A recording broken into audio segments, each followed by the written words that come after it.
Imagine a world where the youth of America are equipped with the tools to make informed decisions about drugs, not out of fear, but out of knowledge and understanding for the common dangers of drugs. Every year, many lives are lost to drug overdose, and many young teens are developing life-changing substance abuse problems due to the lack of awareness about the dangers and realities of substance use. Despite the prevalence of drugs in our society, many schools rely only on abstinence-focused drug education, leaving students unprepared to navigate the real-world reality of being faced with drugs in their future. By implementing harm reduction-based drug safety programs, we can better prepare students to make informed decisions about substance use, while also giving them the knowledge that is needed to approach drug use safely. The question isn't if we should be educating teens on this topic, it's how can we afford not to. Harm reduction-based drug safety programs should be required in schools to promote increased awareness on drug use, knowledge of safe drug practice, and prevention of substance abuse problems. Drug abuse in teens is more common than people are aware of, and it is having significant impacts on students. The National Center for Drug Abuse Statistics claims that in 2024, youth drug abuse is a high-profile health concern, with at least 1 in 8 teenagers abusing an illicit substance in the last year.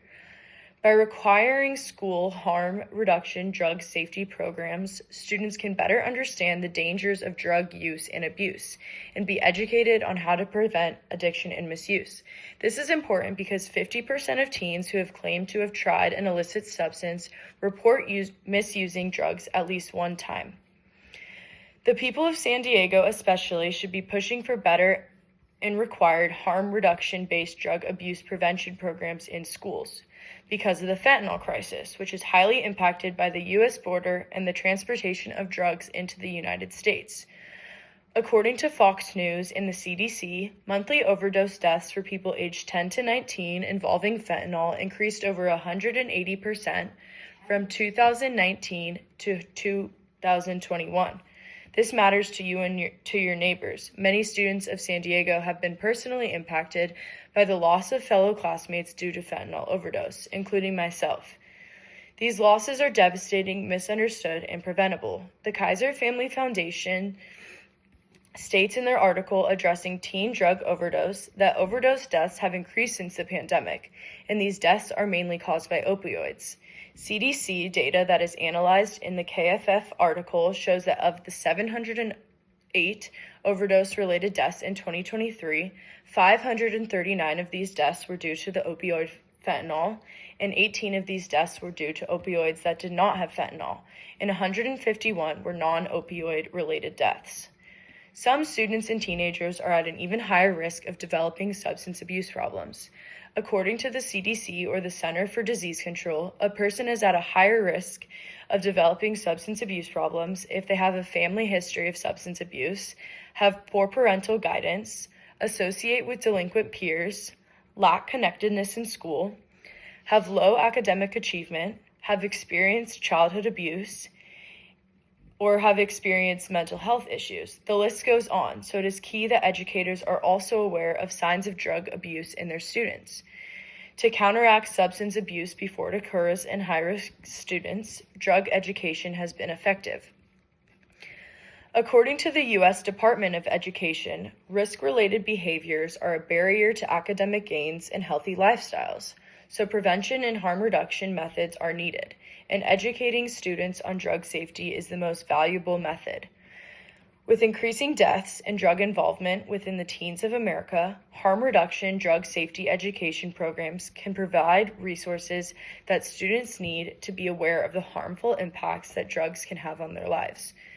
Drug safety programs cannot eliminate drug use entirely, but they can help delay and discourage use. The current problem we are seeing with many of the existing drug prevention programs in schools is their abstinence-only approach. Programs like DARE, which stands for Drug Abuse Resistance Education, teach students to stray away from drug use. But they do not consider the reality that many students will still end up trying drugs. This is why it is important that drug prevention and education programs develop realistic approaches that teach students the tools they need to stay safe when they do encounter drugs. A program that is doing this is Drug Policy Alliance, or DPA, which is the nation's first harm reduction-based drug education curriculum for high school students. According to their website, one interactive activity they do during their curriculum is having students choose between two identical-looking pitchers, one which has dissolved over-the-counter medicines. The students were not able to tell the difference between the pitchers, teaching the students that it is impossible to tell what is in a drug just by looking at it, and students should be practicing drug checking and never trust a drink that is given to them.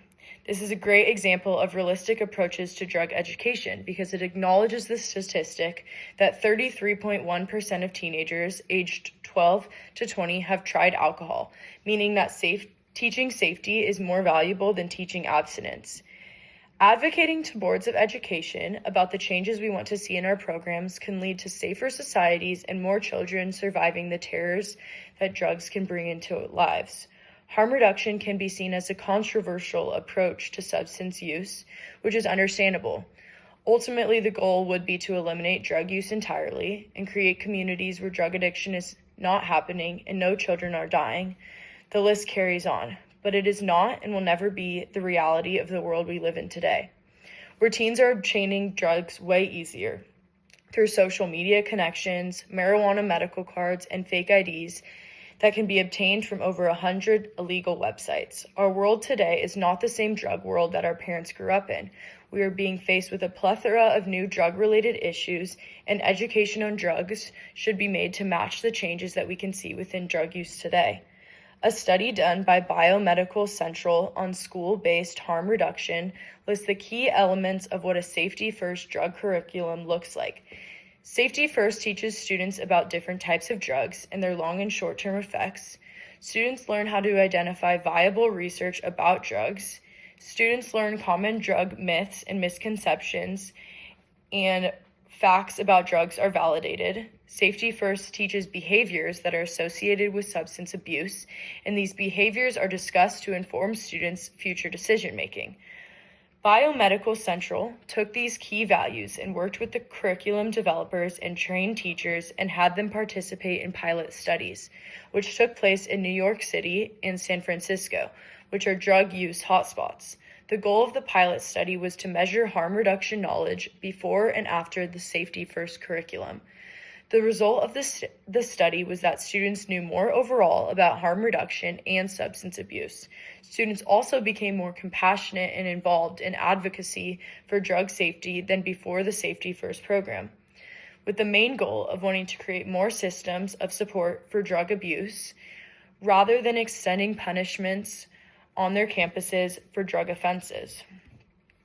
Preparing students for real-life scenarios and experiences they are likely to encounter revolving around drugs lowers the risk of more deaths and teens getting addicted to drugs.